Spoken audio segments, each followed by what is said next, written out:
महाभारत के अनुसार द्रोणाचार्य के पुत्र अश्वत्थामा काल, क्रोध, यम और भगवान शिव के अंशावतार थे। अश्वत्थामा महाभारत काल का ऐसा चरित्र है जो आज भी जिंदा है। ऐसी मान्यता है कि अश्वत्थामा एक श्राप के कारण अमर है और जंगलों में भटक रहा है। उनके शरीर पर बड़े बड़े घाव है। एक गलती के कारण अश्वत्थामा को ऐसा श्राप मिला जिसके कारण उन्हें दुनिया खत्म होने तक जीवन से मुक्ति नहीं मिल पाएगी। अश्वत्थामा को ये श्राप किसी और ने नहीं बल्कि स्वयं भगवान श्री कृष्ण ने दिया था। अश्वत्थामा महाभारत काल अर्थात द्वापर युग में जन्मे थे। उनकी गिनती उस युग के श्रेष्ठ योद्धा में होती थी। वे गुरु द्रोणाचार्य के पुत्र और कुरु वंश के राजगुरु कृपाचार्य के भांजे थे।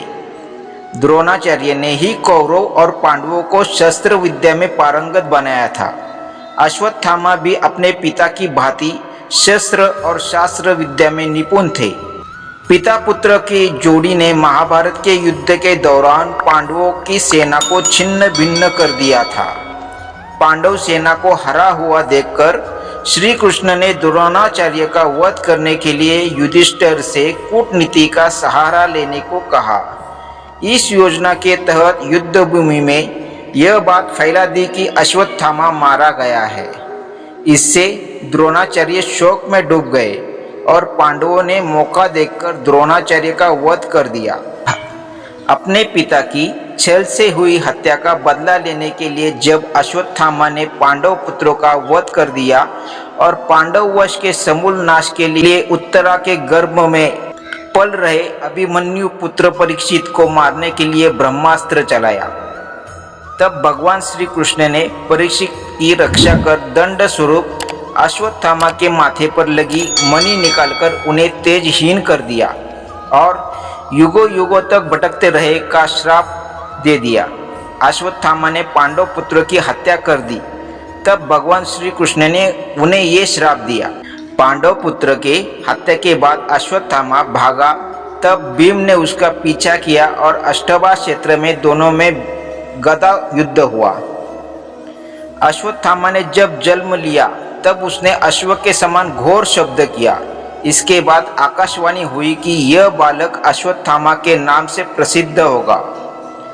अश्वत्थामा के सिर पर जन्म से ही एक मणि थी।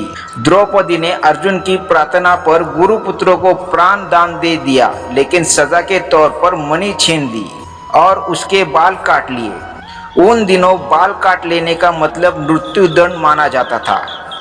महाभारत युद्ध समाप्त होने के बाद कौरवों की ओर से सिर्फ 3 योद्धा बचे थे, कृप, कृतवर्मा और अश्वत्थामा।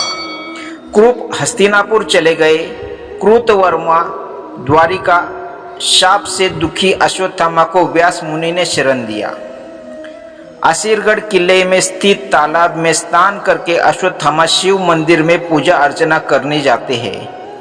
आश्चर्य की बात यह है कि पहाड़ की चोटी पर बने किले में स्थित गुप्तेश्वर महादेव का मंदिर है। मंदिर चारों तरफ से बड़ी खाइयां हैं और इन्हीं खाइयों में से किसी एक में गुप्त रास्ता बना हुआ है जो सीधे इस मंदिर से निकलता है। नमस्कार मेरे दर्शक भाई और बहनों, मेरे वीडियो आपको अच्छे लगे तो शेयर, लाइक और कमेंट करना और नए नए वीडियो देखने के लिए सब्सक्राइब जरूर करना। जय श्री कृष्ण।